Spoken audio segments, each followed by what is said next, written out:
다음 종목은 조선주 들어와 있네요. 삼성중공업 평단가가 31,360원이고요. 비중은 15%. 6가지에 들어가는지요? 물타기 할까요? 라고 말씀 주셨는데 아까 말씀 주셨는데 6가지 안에는 안 들어가 있고요. 길잡이가 되어주시지 않으시겠습니까? 이렇게 또 멘트 남겨주셨어요. 우리 길잡이가 돼주시죠? 네, 사실 되게 그런 거거든요. 이게 상담을 할 때 여러분들이 듣고 싶은 말은 뭔지 알아요. 그냥 그런 말 해주면 좋잖아요. 이거 가요. 화이팅! 그리고 평단 뭐 대충 한 26,000원 아래로 맞춰 놓으시고요. 뭐 이렇게 하면은 삼성중공업도 충분히 좋은데 사실 이런 것보다는 조금 더 현실적인 얘기를 해드리는 게 좀 도움이 될 것 같아서 자 31,000원. 뭐 그럼 일단은 삼성중공업은 조선 쪽으로 움직이고 있죠. 근데 약간 조선 쪽에 이단아 배신자라고 하긴 좀 그런데 야 조선주가 왜 언제 움직였죠? 우리 그거를 생각해 봐야 돼요. 그러니까 그냥 여러분들이 봤을 때 조선주 실적 좋대잖아요. 조선주 엄청 좋다 그랬는데 뭐 뉴스나 방송에서 조선주 엄청 좋대요. 앞으로 성장성도 좋대요. 그러니까 이런 산업적인 이슈에만 집중을 했을 때 놓치는 게 많은 거예요. 그러니까 좋은 종목, 돈 잘 버는 회사는 많이 올라갈까요?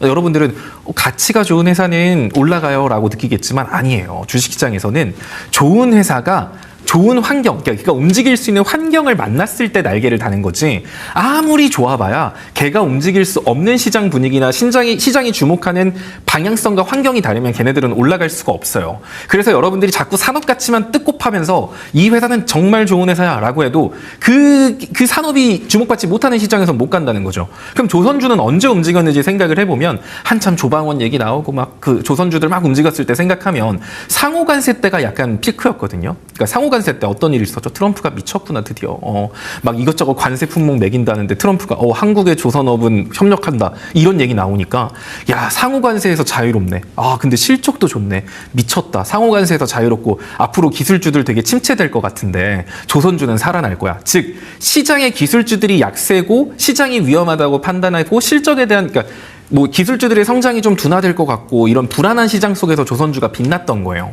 그 상황 속에서 조선주가 올라가다가 기술주들이 올라가면서부터 그때부터는 조선주의 힘이 빠졌거든요. 마찬가지예요. 조선주 왜 가요? 라고 하면 마스가 프로젝트가 뭐가 있다던데요. 상호관세에서 자유로워요. 미국하고도 자유롭고요. 실적도 좋아요. 이거 말고 이제 여기에서 다 익숙한 거 사람들 이제 여기에 도파민에 절어졌거든요. 이래서 조선주가 짱이야. 근데 이제 사람들은 더 큰 도파민과 더 큰 자극을 원합니다. 더 대단한 거 없나요? 조선주 뭐 더 갈 거 없나요? 여기서 기대를 충족시켜주지 못했던 거예요. 그러면서 자연스럽게 기술주들한테 자리를 넘겨주고 횡보하고 시장에서 밀리고 있는 건데 점점 이제 시장에서 관심이 떨어지는 거죠. 회사의 산업의 가치가 떨어진 건 아무것도 없어요. 그럼에도 불구하고 이런 조선주들이 움직일 수 있는 환경이 안 된다는 거. 그럼 조선주는 언제 움직일 수 있을까요? 라고 하면 기술주들이 약세인 시장에서 뭔가 앞으로 기술주들은 좀 조정을 줄 것 같네요. 기술주들 좀 힘들 것 같아요. 앞으로 경기가 조금 위축되겠는데요. 이런 불안감이 생겼을 때 조선주들은 시장의 주목을 받을 수 있다 생각하면 됩니다. 뭐 그럼 즉 시장이 빠질 때 올라간다 이런 느낌보다는 시장에 대한 기술주들에 대한 신뢰라던가 기술주들의 성장에 대한 의문이 제기되면서 시장이 하락했을 때 안전한 대피처로서 조선주가 경기방어주 역할로서 움직임을 보여줄 수 있다. 그럼 내가 조선주에 힘을 주는 시점은 언제다? 기술주들이 뭔가 실적이 안 좋아질 것 같아요. 뭐 이런 우려로 흔들릴 때 그럴 때 조선주들의 추매라던가 신규 진입의 매력이 높아진다. 뭐 그럼 그 전까지는 조선주는 못 가나요? 그건 아니에요. 시장지수 반등하면 당연히 시장지수 따라 어느 정도 움직이는 건 맞겠지만 다른 기술주라던가 수급분산 시장에서 아까 제가 말해주었던 6가지보다는 약한 모습을 보여줄 수 있게 조선주 같은 경우는 전고점까지 내가 쭉 끌고 가보겠다 이런 것보다는 현 시점에서는 기술적 반등을 노리는 구간 대응이 조금 더 현명합니다.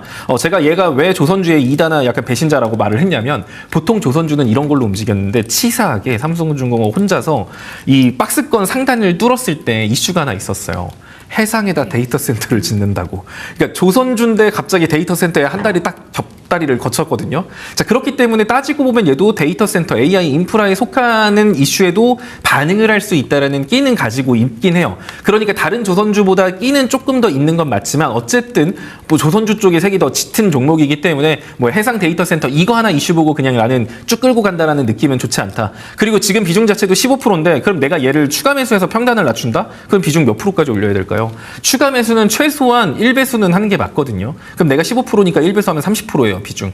그럼 비중 30%를 담을 만큼 현재 이 섹터가 굉장히 매력적인가? 그럼 또 그건 아니다라는 거. 그런 거 생각하면 지금 가지고 있는 수량에서 더 늘릴 생각보다는 지점마다 구간 대응, 그러니까 수량을 늘리는 게 아니라 가지고 있는 수량 안쪽에서 줄였다 채웠다를 반복하시면 훨씬 좋습니다. 자, 그러면 대략적으로 해당 종목은 기술적 반등으로 보여줄 수 있는 건 첫 번째, 과거 박스권 하단 부근보다 살짝 위, 한 25,000원 정도, 26,000원. 요 정도 라인 왔을 때는 아무래도 일부 비중 줄이는 게 저는 맞다고 보거든요. 그리고 25,000원 정도 위로, 26,000원 위로 안정적으로 안착하면 그때는 과거 박스권 상단이 32,000원, 31,000원까지 갈 수 있는데 이거 위로 안착하는 데까지 지켜보는 시간이 조금 필요하기 때문에 일단은 한 25,000원 정도 오면 손실이어도 일부 팔고 밀리면 다시 잡고 이런 식으로 좀 구간 대응을 하시는 걸 권장해 드리도록 하겠습니다. 알겠습니다. 삼성중공업 25,000원 단에서 비중 축소하시면 될 것 같습니다. 안착하는지를 또 한번 체크해 주시죠.